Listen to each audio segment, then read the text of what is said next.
Who's saying, hello and welcome back to Beyond the Journal? You can say hello. I know that you just love to talk, so I'll let you say hello. Wow. I'm going to start. Are you ready to start? I was born ready. I wouldn't say that. Hello and welcome back to Beyond the Journal. It has been so long. I am Lawrence and ... You know what? It's been so long that I actually almost missed you saying that, but not that much. Well, but it's been that long. No one knows your name yet, so go ahead and introduce Yes, yourself. I think they might, but actually, yes, this is Erin, and hi, everybody. It is so nice to finally be doing this.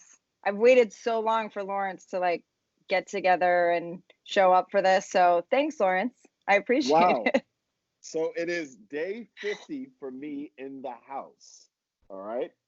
And we are finally doing a podcast, but my first question has to be for you. What in the world has your life been in the past 7 weeks? Oh my, I don't even know where to start. It's been an emotional roller coaster, to be honest. It's been a lot of ups and a lot of downs, a lot more downs than ups, I think.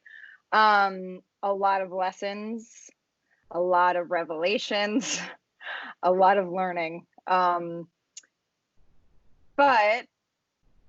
very grateful, very grateful. I mean, health is obviously the most important, and clearly we're lucky enough, knock on wood, and blessed enough to have that at this time. So that trumps everything. Thank you. So how about you?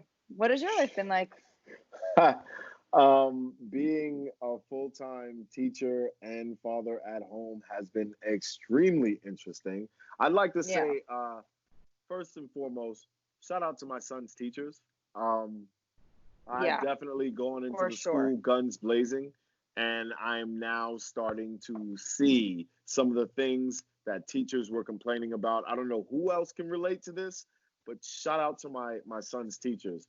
But it's been an emotional roller coaster with not knowing what kind of information I'm supposed to be subscribing to, who's right, who's wrong, what direction is our country moving in, what direction is my state, my city moving into, what's safe, what's not. And it has come to the point where watching the news has become like an anxiety attack just waiting to happen. But I would say the biggest takeaway from this is I've reconnected with some people just because I need to have a connection with people. I haven't had a connection with anyone since I've been home besides my family. And I've also really strengthened the bonds, the one-on-one bonds with my children. And just the family unit has just worked so much smoother now that we're not on the run for basketball all day. It's been very interesting. Yeah. So that's a good thing.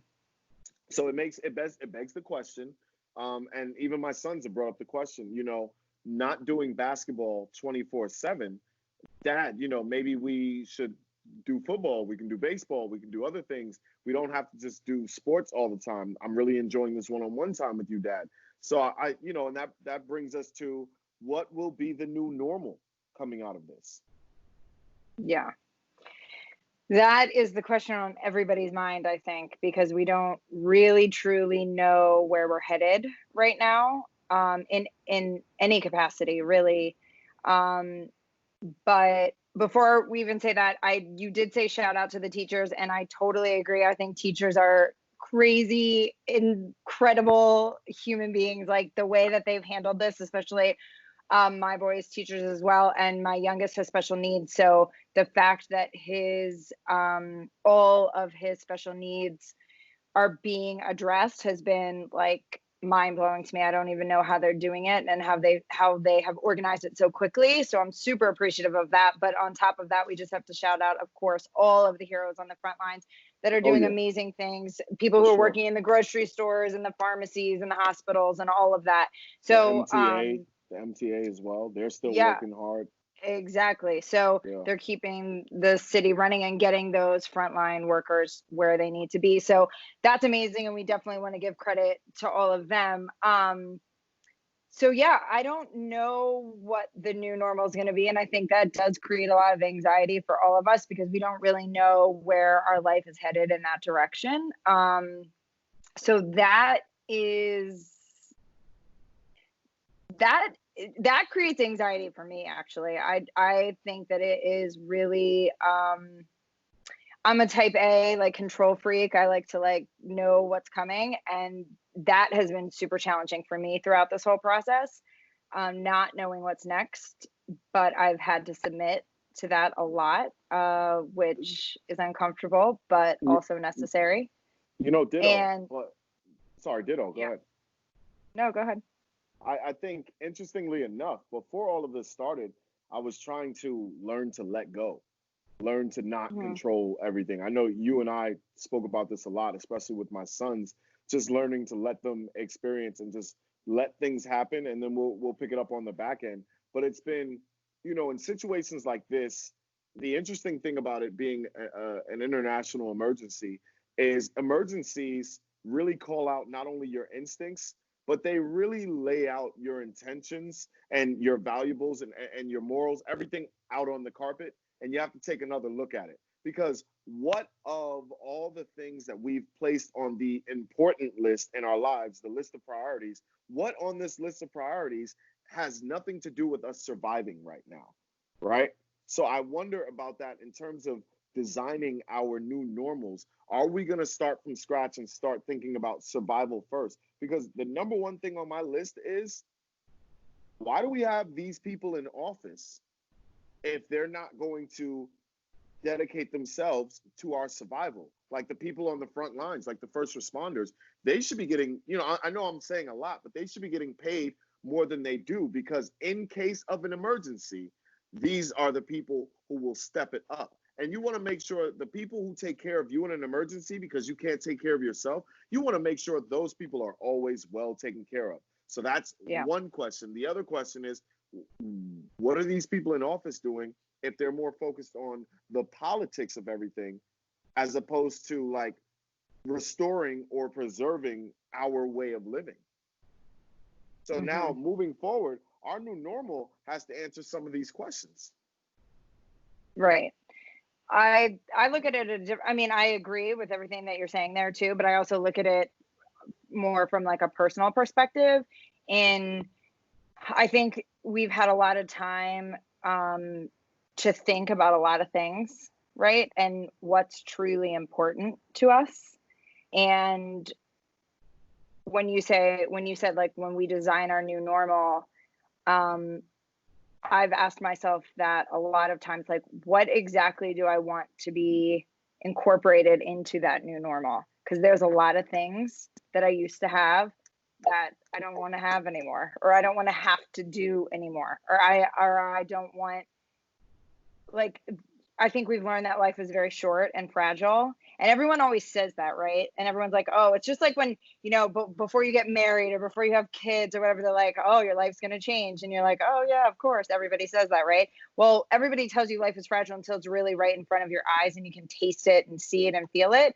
Right. And then that's when those big decisions are made. But my concern is, what will that new normal look like? Because what I want and feel may not be what society as a whole wants and feels. Like, for example, like corporate America, right? So everybody is, so we were like running around in a rat race in New York City, right? Like we work crazy hours, you're commuting. It's just, there's never enough time in the day. So people aren't sitting down and eating dinner together. You're not cooking meals. You're not, I mean, we never had time for that.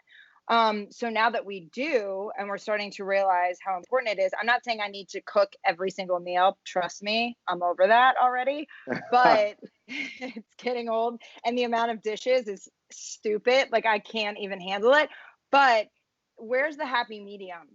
Like, where's the true work-life balance? Like, Right. Will we really incorporate that moving forward? Or does the mighty dollar just absolutely, like, rear its ugly head and we're right back where we started?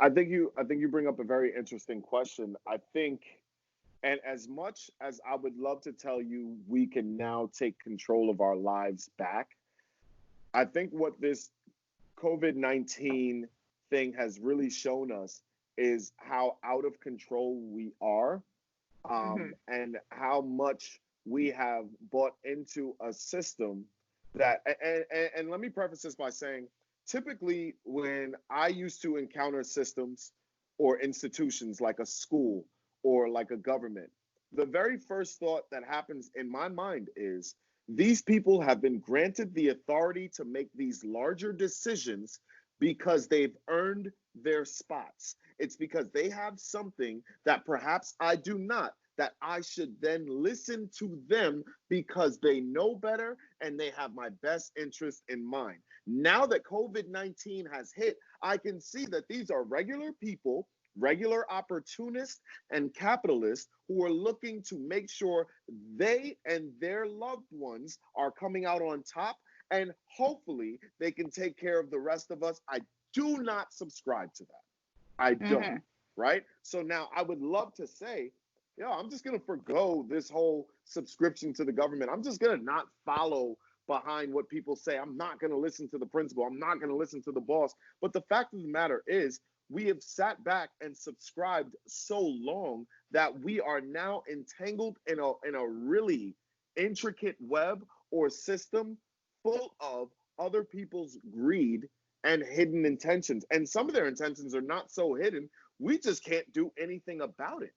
So I don't know that we are in full control of our new normals. What I do know is, however, whatever our new normals are, we are in control of whether or not we subscribe as a group and as a unit. And I think that needs to be a bigger conversation for people. Go ahead. Yeah, but what you just said right there, we subscribe as a group or a unit. I think if anything, we have seen how divided we are. Yes. We are incredibly divided, unfortunately. And unfortunately, like, some people are taking this very seriously and are staying home and are respecting the frontline workers. Other people think this is a joke or a hoax. Other people are losing loved ones left and right and are like pleading, please trust me, this is real. This is real. So there's a huge disconnect in our country. We are not on the same page. Let's consider why too, right? You think about, first of all, the misinformation we've been getting from Trump, right? He's been contradicting his own cabinet. And then you have to consider the fact that New York's numbers are ridiculous in terms of COVID deaths in comparison to the rest of the country, in comparison to actual countries, the world, right? So now we have to ask ourselves, is that because of COVID-19? Is that because of the mishandling of patients during intake or during their stay in the hospital? Because family members are not there to help make those decisions. And these people in the hospital, some of them are not even qualified for the positions they're in. Also, some of them don't have to answer to people the same way. So now they're making snap decisions on the fly that could mean life or death, literally. And then on the flip side, we don't have all the information from other countries and how they handled it, or we're not heeding to. And then you have so many people who are either not showing symptoms or who have developed some sort of immunity. I can't blame people for being divided. I don't know. No, I get it. I don't know which way I'm supposed to go. I think the lackadaisical response from the get-go was a huge problem. It was a huge problem. And I think that is part of the reason, like, because, we don't have to get into all of the things that Trump said and the things that happened leading up to it, but clearly, like, it was a very nonchalant response. Like, it's not that serious. We'll be fine, blah, blah, blah, whatever.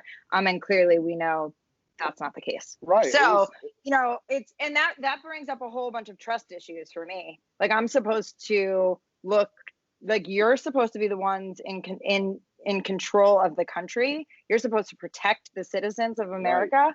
Right. And yet here we are, and we have more deaths than like anyone. So in the state of New York. So it brings up so many serious, big issues. But then there's also very, very small issues. But I was thinking about this. Did I say this to you? I don't know if we had talked about this previously, but I know I had spoken to several different people about it. But like, I'm a hugger. Like, I hug people. Like, whenever I say hello, I always hug. That's weird. I mean, like, how do we even like, how am I even going to handle, like, what do you do? And now, I mean, fist how bump are we that. saying, Fist bump yeah, that. that's crazy, but Elbow. that's so sad. All right. Keep it gangster. Excuse me, Sister Jackson. Sister Jackson. Fist bump, Sister Jackson. Okay, but do you know what I'm saying though? Like, No, I I get am it. an Listen, emotional like person, and I am an affectionate person, and so that's very difficult. Like, I love my friends, and when I see my friends, I want to like give them a huge hug. no, I get it. I These mean, are, we were just talking in my staff meeting, and they said, yo, when this is all over, let's get together and let's go to a buffet.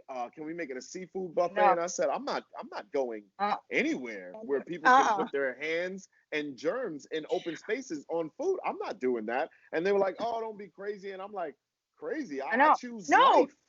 I want first to of all, live.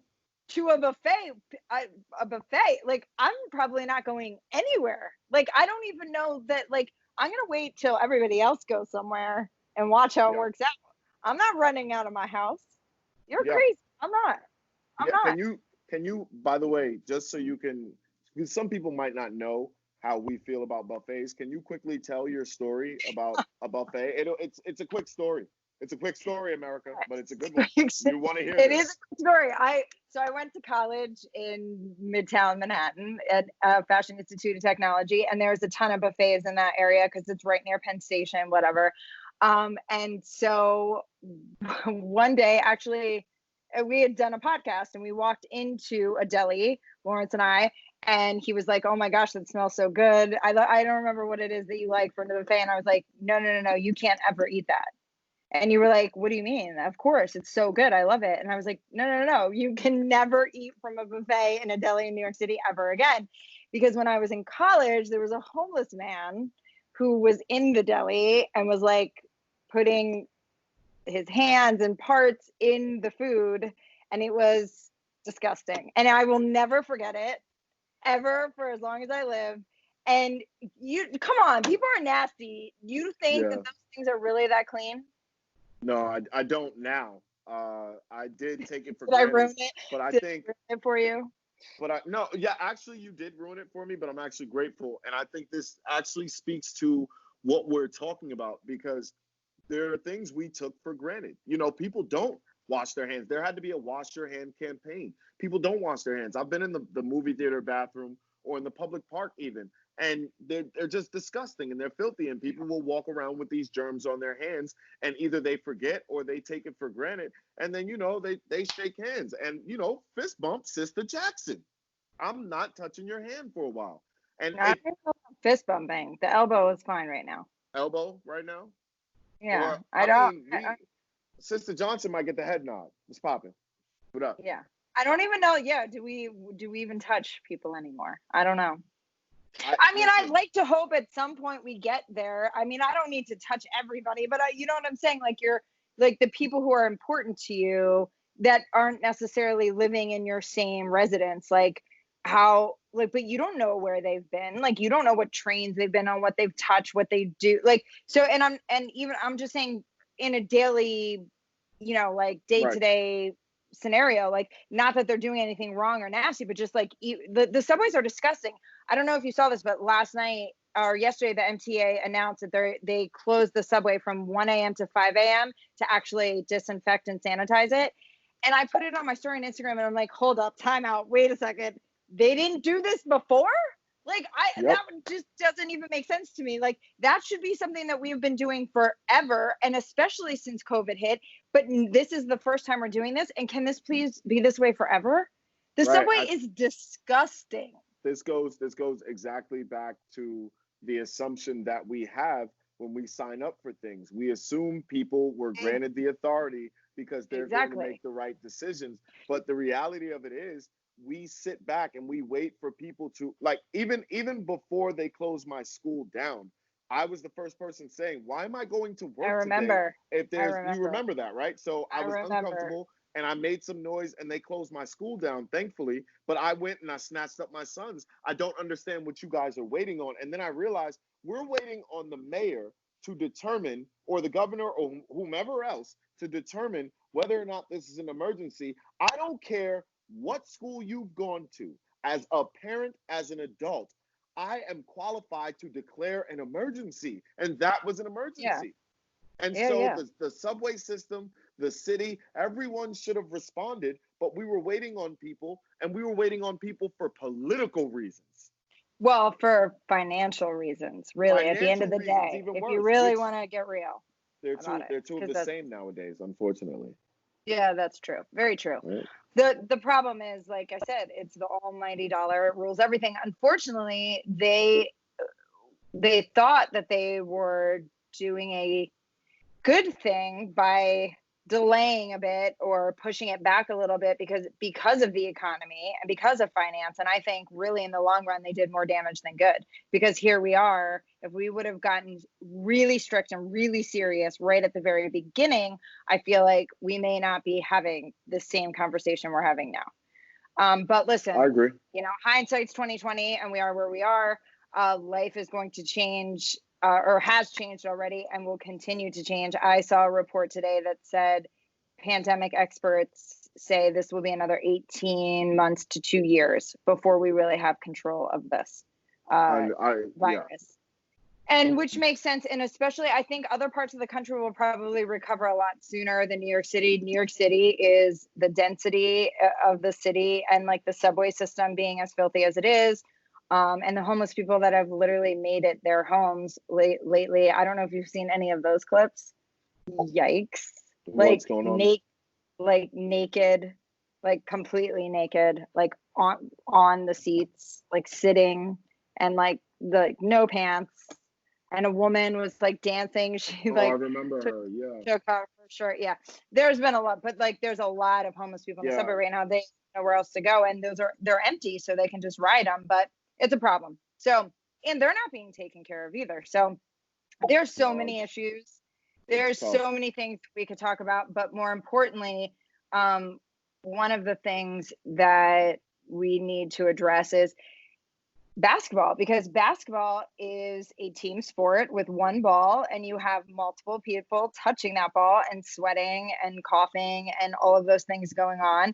And then you have the teammates, high-fiving, and the coach and all of these things. So what? The fans. I'm just saying. Right. It's. And then No, you have I'm all agreeing the with fans you. in the stands, and you have all the people coming in and out. And some spaces are small. Like, even for example, like if you're talking about summer ball in New York City, like Dykeman, it's packed. You're really tight in there, right? Or even the tournaments, thousands and thousands of people, like at Spooky Nook, right? In Pennsylvania, tons of people in there. So Nationals. This is changing. This could change the sport completely for quite some time. But they're talking about opening up the gyms pretty quickly. Yeah, but see, I think that's going to backfire. I think so it's really difficult for me, and this is one of the things I thrive on. I thrive on receiving a lot of information so that I can predict what's going to happen in the future. And I'm struggling right now because none of the information jives with other information. I don't care how many sources I've researched. Like, there are entire populations who do not believe that COVID-19 is an actual thing, and they think that people are juicing the numbers. And then there's an entire population who swears that COVID-19 is going to wipe us clear off of the face of the earth. And so when people start to say we're going to open up the country, we're going to open up these gyms, we're going to let our professional athletes practice, I don't know which way to go with that. However, I do know one thing. They're not essential. That's not essential in what we're doing right now. No, it's not, but it's also part of the conversation of what our new normal is, right? And for us being sports fans, and especially basketball fans, and then for us having children who play basketball, I think it's a conversation. And listen, I miss sports. Like, I miss sports so very much. And to be quite honest, I mean, we haven't really even talked about it, but my obviously I'm a Kansas fan. My dreams were absolutely shattered. We were Kansas. What a season we had. We were like on a roll, number one in the country heading into the tournament.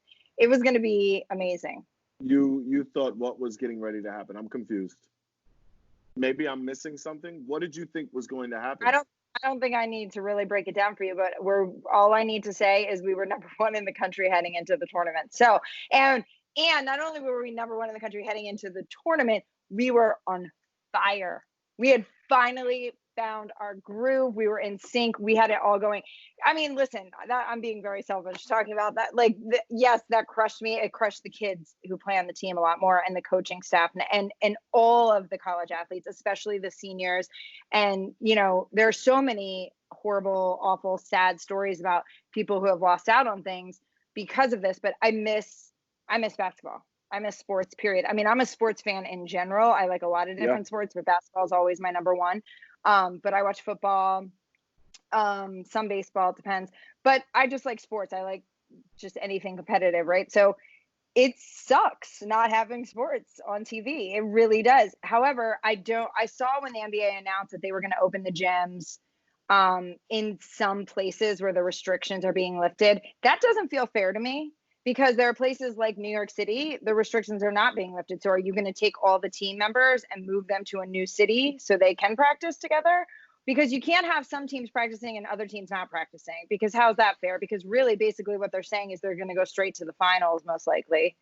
So, and who knows if that's going to even happen. But, you know, there's just so many factors, again, that we just don't know, and we don't have enough information.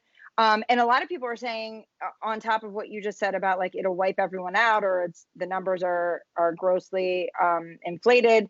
There are people who think that you just need to get out there and be exposed to it, because then your body builds up the antibodies, and the more we just go back to normal, like some people are going to get sick, but you just have to, like, it is what it is. It's like a modern day Darwinism. I don't know, like people were saying. So I don't know. There's so many things up in the air, but you know, clearly I don't want to rush back because I don't want to see the setback and then have us be here in our houses again. Like, we'll be having this conversation at Christmas and we're sitting here still doing it like this, right? So I don't want that to happen, but at the same time, I do miss it and I do want it back. I just don't know, you know, I don't know what the right way is. And just put a pin in that for just 1 second. I have to say this. On top of missing basketball and everything else, and I'm sure you can probably relate, we were kind of like in a groove with the podcast. We were recording like every other week. We were finally kind of hitting our groove with Beyond the Journal. And we had the Ballers Journal stuff. We had just had our first open run, and we were planning a couple more. And where'd you go? Uh-oh. Yikes. I don't know what happened.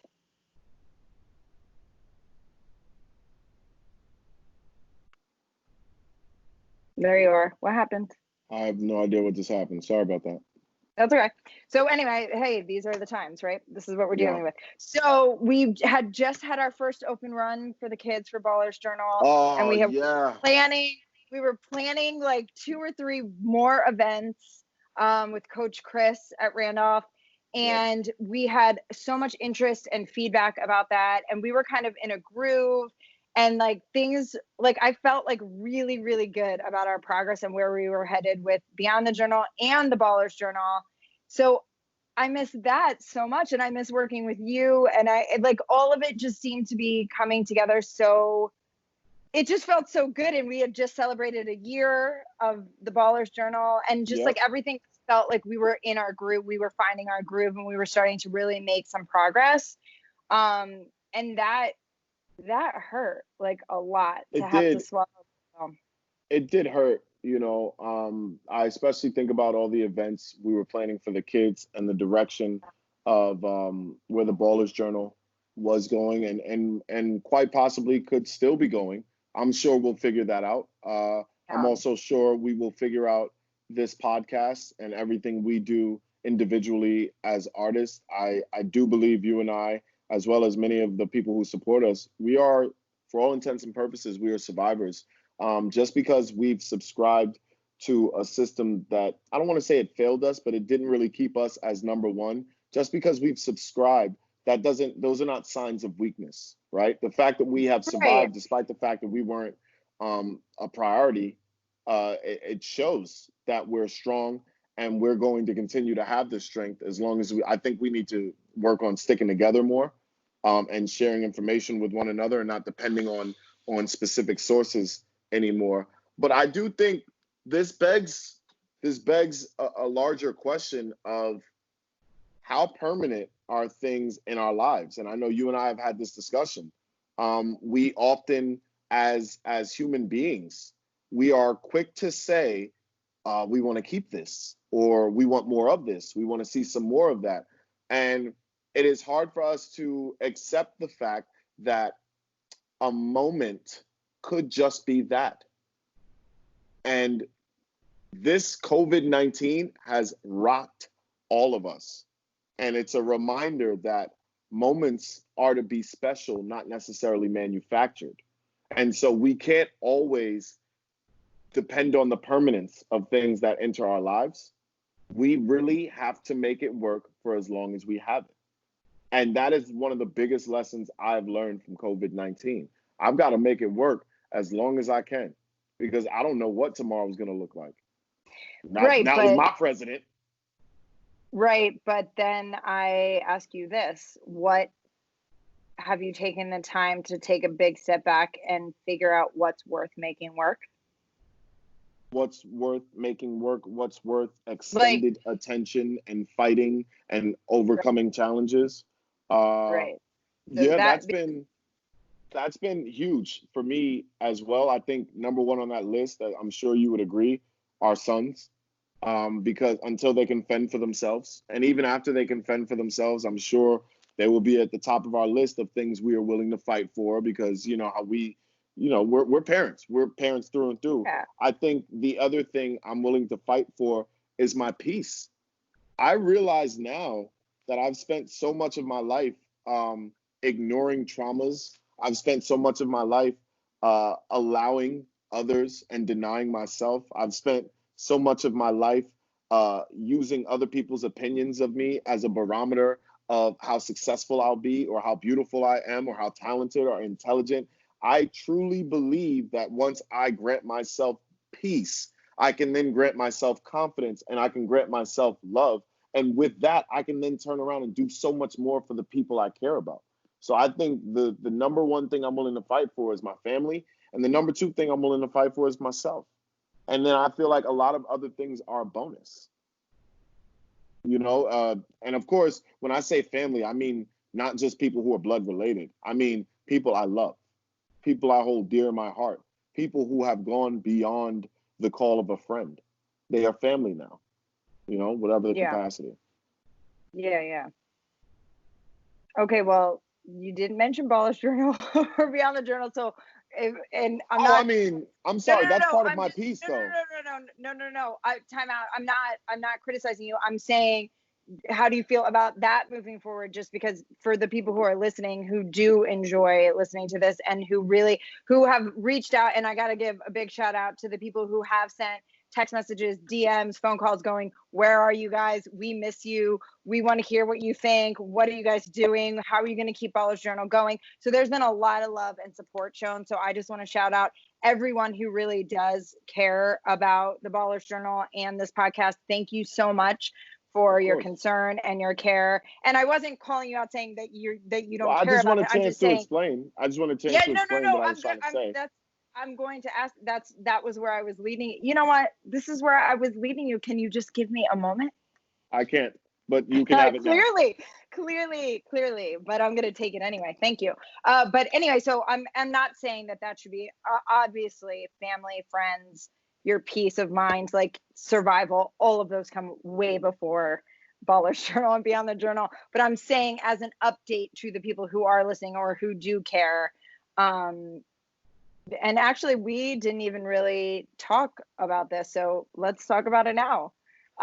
So yeah, how do you feel about that moving forward? So first of all, when I said my peace, what I meant by that is my opportunities to do the things that bring me peace, my opportunities to allow myself to feel fulfilled.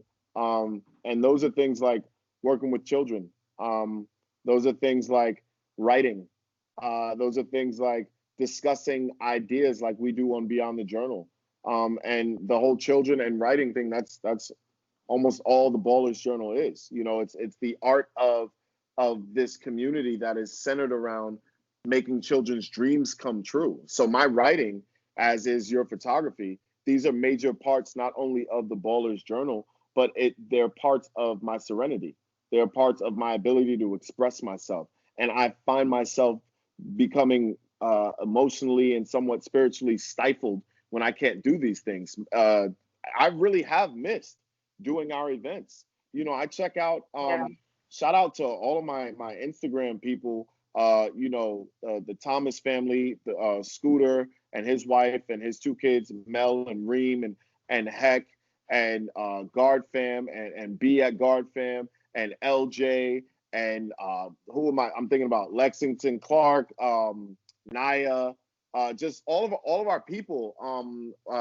I'm missing people. I'm sorry, the Basketball Beauties League, like just everyone, BG, so many people I could shout out. I really have been struggling personally because I've been disconnected. This remote connection is just not enough for me. And I realize that I'm in between. I'm an extrovert and an introvert. And right now I'm getting a whole lot of introvert, and I'm not getting that balance. So it's kind of a weird lack of motivation. I don't feel fulfilled as often. I just don't have the energy to get up. Some days it's like, what's the point? You know, because the days start to look like one another, and I started to realize one of the main things that made my days different were the people. You know, you never know what you're gonna get, especially me as a teacher, but let alone when I see my guy who makes my sandwich at the deli shop. Like, I've been wondering about him. There's another shop I go to where this guy, I know he has a family in Mexico that he sends money home to. I'm worried about him. I'm wondering what's going on with people. And Instagram, Facebook, TikTok, it's not enough. I need to be in people's spaces. I need to feel people's spirits, you know? And I think I feel that. The Ballers Journal, Beyond the Journal, these are big parts of me getting my doses of serenity, just connecting with people. So yeah, like that's very important for me. Like I said, no matter what happens, we're gonna have to figure that out. Yeah, no, we will. Thank you so much, Erin, for allowing me to explain myself. Look at you go. Whoa. Whoa. Wow. I have a question. Does wearing your sunglasses like that make you feel fulfilled? Is that part of it? You know, it's funny you should ask. I actually wanted to wait till the second half of the show to put the glasses on. Oh. You're welcome. Wow. You're welcome. Great. Okay, so anyway, yeah, I think that we are going to have to reevaluate and adjust, clearly. With such a satisfied smirk on your face too, the way you're like, you're welcome, with the sunglasses. Yeah, okay. Anyway, we do have to readjust and reevaluate and figure out how we do things moving forward. And I hope one day that we are able to get back to the events and to being around the people. I am definitely an emotional I am a people person, and I definitely have times where I'm introverted and I need time alone to kind of recharge and re-energize, but I enjoy people. Like, I love being out and even like you were saying, to me, it's kind of funny. I guess I took it for granted, and I realize now more than ever, like when we walk to school in the morning, we have people that we see along the way, like the fruit stand guy, and he always gives Connor a free banana. Connor loves bananas, and he will never let me pay him. He'll give Connor a banana and high fives him, and he's like our guy. We love him. We see him every morning. And then we have people at the smoothie shop, and we have people at Starbucks, and we have people at all these places along the way that we stop, or they just know us because we walk by there every single day. So I'd say by the time we get to school, there's like 10 people along the way. And I've thought about every single one of them since this has happened. I haven't seen any of them. And I think about, like, I wonder how they are, or, I miss saying good morning to them. And it really is eye-opening at how important other people are in your life, and then how important some people are that should not be. That, and that's also super helpful too. to realize like the people who are draining, the people with the energy that is not vibing with mine, the people who, you know, are always complaining or have a problem or what, like I can't, like it's a lot. So you start to realize when all of it's taken away and you can reevaluate all the different pieces. That's why I'm saying part of designing the new normal for me, I've been evaluating a lot of those things, and there's definitely things that, you know, I don't want to return to, for sure. Yeah, I agree with you. I was thinking as soon as you were saying, like, people who are taking up space in our lives that don't necessarily need to be taking up that space. The question is, do we still have to allot them space? Do we still have to allot them that the space that people have grown accustomed to? And I think now is as good a time as any to reevaluate. Now is as good a time as any to resituate people on your priority list. Yeah, no, I don't think. Although people are very selfish overall in general, I think everybody thinks about themselves first, but they're also very concerned about what other people think. So that is motivation a lot of times for people to do things they don't want to do or say yes to things they really want to say no to. And I think now, not having enough time or enough space, and now having a lot of time and a lot of space, you get to really start to evaluate that. And honestly, I'm at a point, and I think it also has to do with all of the life experiences I've had and also my age and where I currently am in my life. Like, I don't feel like I owe anybody anything at this point. I need to make decisions for myself. I mean, clearly I'm a mother, so I have to take care of my children, but you know what I'm saying? Like, I need to do, because if I feel fulfilled and I feel happy, then I can take the best care of the people around me that are important to me. And like you said, family includes everybody, like people that matter to me, right? Of course, I agree with you. I think what really throws a monkey wrench in that plan is one of the main reasons we care about people's opinions of us in this country is for advancement. And other reasons, of course, center around like comfort in your neighborhood or in your circles, or just a sense of security and confidence. But one of the main reasons is advancement. And when we think of advancement, we think of authority gained or more money. And I don't think that part of it is going to change. We are still going to have to please certain people in order to advance. I think the question in that regard has to be then, what do you want?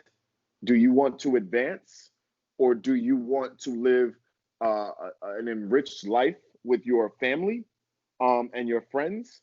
Do you want a hybrid of the two? What do you want? And I think I think this puts people in the position to decide, what do you want? Now, the other monkey wrench in this plan, however, is what's the government going to do if we decide we want something different? Yeah. Yeah, but because I don't know that we're all going to about our new, right? We're all sitting here talking about our new normals, and the government could be sitting here like, we're in charge here, and it's going to be difficult for the government to lend us authority or autonomy of ourselves. That was pretty redundant. Autonomy of ourselves. Sorry, lend us autonomy, because we're so split and divided across the country. Who would want to give us any deciding power? Yeah. Well, I will say, I thought Cuomo did a good job of handling part of that question. He said, we are not going back to normal. We have to reimagine a new normal. And I know he's a politician, so I take everything any politician says with a grain of salt. But at least he was able to say that he was able to acknowledge that. And he actually said some really, I was like, what is happening? He is speaking my language. He was saying that, you know, as humans, we don't like change. We really don't inherently like change. We fight change, right? Because it's just uncomfortable and it's scary and we don't know what to expect. He was like, but change is important because change leads to growth and it leads to lessons learned. And I was like, has he been reading like the same books I'm reading? Like, what's happening right now? Like this, he's getting like spiritual on me. And I appreciated it for sure. I was really impressed actually by him when he said all of that. And he said he's, you know, committed again.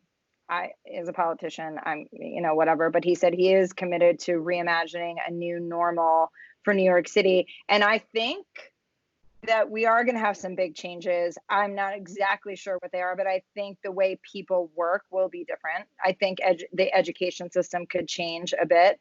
I still am not convinced they'll even be going back to school in the fall. I'm not sure of that at all. Especially we have 1.1 million kids in the public school system in New York City. So you're talking about most of them. Well, I guess if you're living in the same neighborhood, but a lot of the kids in junior high and high school are commuting. So you're talking about public transportation for the most part, right? So now you're putting all those people on with the essential workers, with whoever is working at the time, plus if they have chaperones or escorts with them, right?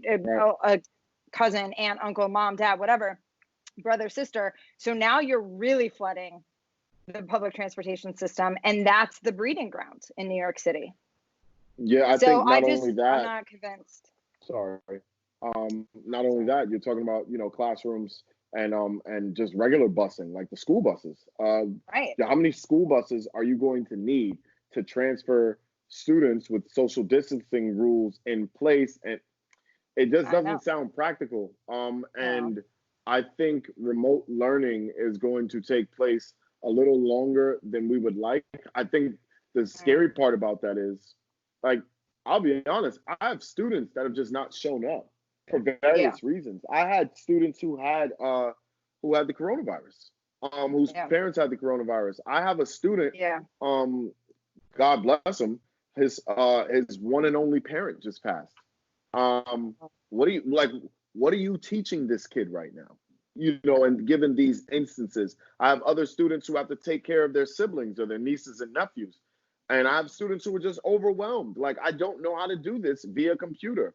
Not only am I not tech savvy, I have no motivation. Yeah. No, it's a problem. It's a problem.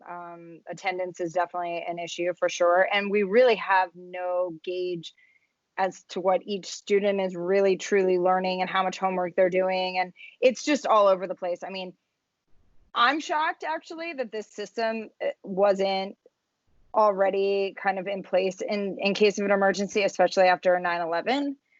Like I'm shocked that this hasn't been incorporated more throughout the leading up to something like this. But again, hindsight's 2020. Whatever. But yeah, I think clearly we have no answers. We have no idea what's going to happen. I am really anxious to see what happens with the NBA and how they're going to handle it, because the NBA has really been amazing.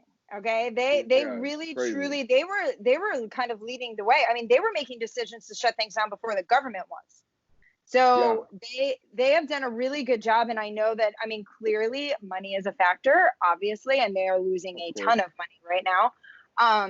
So, they want to get back, but they also seem to be taking this very seriously. And of course, like, you're concerned about people like LeBron James's health. You're not trying to throw him in a gym with a bunch of, infected people. So I don't know how that's all going to play out. I'm watching very closely and anxiously to see how they do it. I mean, sorry, go ahead. No, go ahead. I mean, as much as I miss the sport, right? We do have to ask, and I hate to do this because, us knowing professional athletes and us knowing future professional athletes, I never would want to say anything that would affect them negatively. And what I'm speaking about is the priority we place on professional sports, and not even just financially. We do see these. I think back always to when we first had the Olympics in the world, and the gods were looked at as just like these larger creatures, and then our superstar athletes turned into the gods we worshipped. And I wonder, is that because they're tethered to entertainment or the hope of man's evolution, right? Like they are fine specimens of where we could go and the things we can do physically with our bodies or strategically, what have you. do we pay them that much because they mean that much to us in hope and as a show of evolution, or do we pay them that much simply because they entertain us and they entertain people who are willing to pay top dollar for them? Yeah. Well, I've been I think we asking that have question. seen that it's definitely entertainment based, at least partially, for sure. I have been saying for years and years and years that athletes get paid way too much and teachers get paid way too little. I've always been an advocate of that. I think teachers are far more important than professional athletes. Specifically me, though, right? Is what you mean? Yeah, Specifically me. I would no. I'm not Yes. really. You're saying not yes really wrong, but go ahead. Keep going. Sure about your. Anyway, Yes. so Right. so anyway, not to take anything away, because I'm a huge sports fan and they are like amazing, and I think they do provide hope. There's a lot of motivation and hope and like beautiful stories that come with these athletes who have overcome so much, and a lot of them just like crazy circumstances that they're able to rise above to be able to get to where they are, which is amazing. And it does provide hope, and it does provide entertainment. But I do think that we do need to reevaluate who the true heroes are, and they need to be recognized a bit more. Again, though, they're not the ones who are making all the money for other people. You're right. So LeBron James and shout out to the NBA players. I think you were probably about to say that. Shout out to the NBA players who've been donating money and meals to families in need. I cannot tell you how impressed, pleased, and grateful I am for that kind of effort. Because in this society, it has been proven you do not have to help anyone. We have learned that. If we've not learned anything, we've learned you do not have to help. So those of us who are helping, I'm so grateful. So grateful. Yeah, it's been Sorry. yeah. It's no, that's okay. Yeah, so I mean, I don't know. Again, this all ties back into what our new normal is and how this is going to play out. I mean, I think the NBA is even having to think about that right now, about how they're going to even try to continue a season. And I know Florida was the first to say that they're going to allow sporting events without fans. I'm anxiously waiting to see how that plays out. I don't know, but LeBron has been pretty vocal about saying he doesn't like the idea of playing without fans. I think he's kind of changing his tune a bit, because he's really like, I need to play basketball. We got to get back. But it's not the same without fans. It's just not. Yeah, things are going to be different. I think,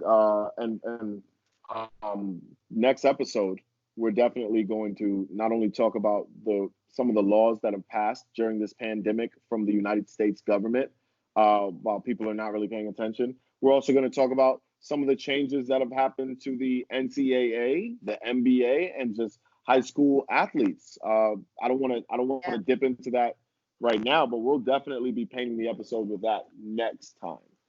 Yeah, definitely. We have a lot more to talk about. I mean, we've been gone for a while, so we're just kind of catching up. We're just getting back in it. It's all right. Saying hello, talking about what life has been like and what our thoughts and opinions are. But as parents, I'll tell you what, this feels good. This feels natural, by the way. It feels like riding a bike. I'm right back in there. Oh yeah? No hands. Look, no hands. You think you've done a good job today? I've done an amazing job. Phenomenal. Yeah. I'm glad you think so. That's great. The confidence is really, none of that was affected at all during this whole pandemic. No. Clearly. Oh no. Clearly. Oh, no. We don't have MVP. any. Yeah. Oh wow, that's yes. that's a big bold statement there. Wow. Says the guy in the shades in his basement. Wow. No one knew where I was. I could have been in a secret bunker. Thank you. Yeah. Thank you. No one knew where you were. I think they can figure it out. No one's leaving their house, so I think it's pretty obvious where you are. But anyway, I am anxious to see. Have your sons expressed any? Well, you did say at the beginning they're saying maybe it's not just all basketball all the time. I mean, because Dylan has said, like, not that he doesn't want to play. He definitely wants to play, and he does miss his teammates and everything, and he misses practicing games and stuff. But he was like, it's kind of nice not having to like rush home, like bang through my homework, try to force some food down my face before, and then hop in the car and rush up to Harlem to get there in time to be there. So I'm not late for practice, and then get home late and finish more homework. And I'm still hungry, and then I have to shower. And then, and then he's tired. He's going to bed late. He has to get up early and do it all over again. So I think in some ways he appreciates not having to do that. So I'm wondering how that's going to truly affect him when or if we get back to somewhat of normalcy. I'm wondering the very same thing about my sons. I don't wonder the same thing about some of our friends' sons. As I've been watching them on the internet, I feel like the kids are fully invested in that career path, and more power to you.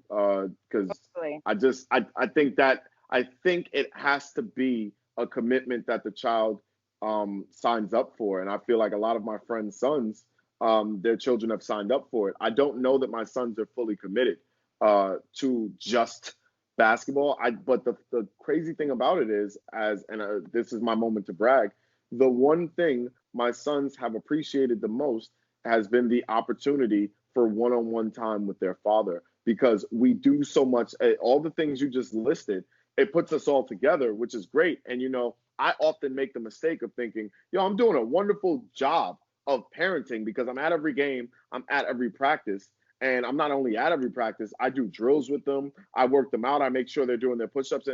But what about watching a movie? What about, son, I'm getting ready to build this. Come build this with me. Or I'm going to the store. Come take a ride with me to the store.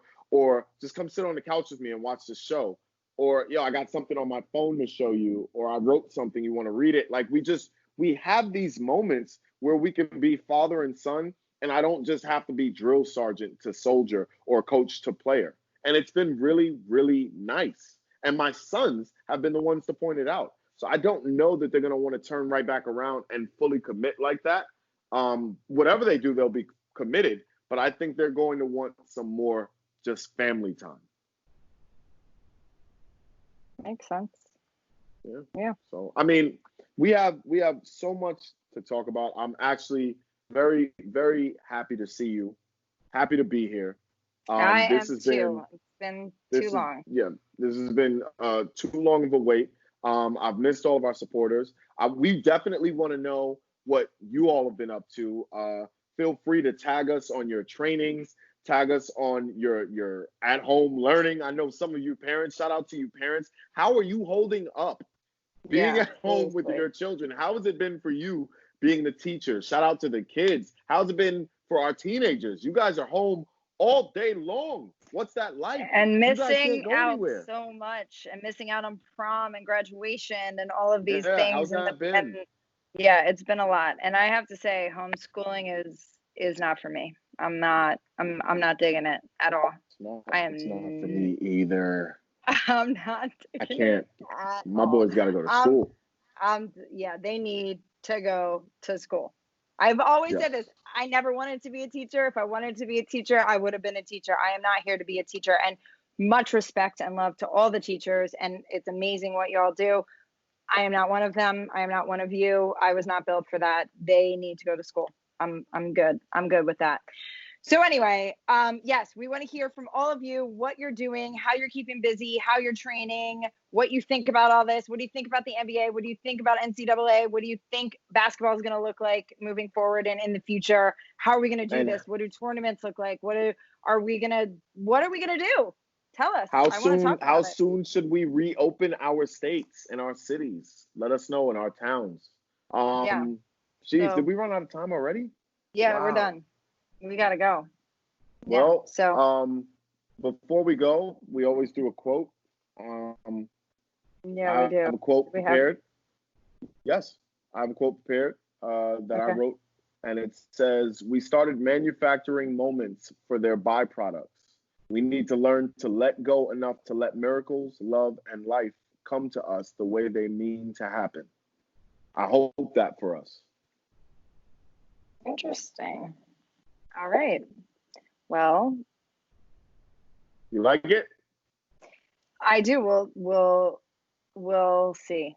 We'll see. Okay. So we can chop that up at the top of the next episode of what show? Beyond the Journal. Yeah, no, I didn't miss it. That one felt good. No, I didn't miss that. I thought I did a little bit. That was good. You know, no, we're good. We're good. All right. All right. Well, I guess we're signing off. Yeah. Good work. Well, thank you. It was all me. Good work, Erin. Good work. All right. So we're waiting. We're all done? There's Matt. Yep. We are done. We're good. Cool.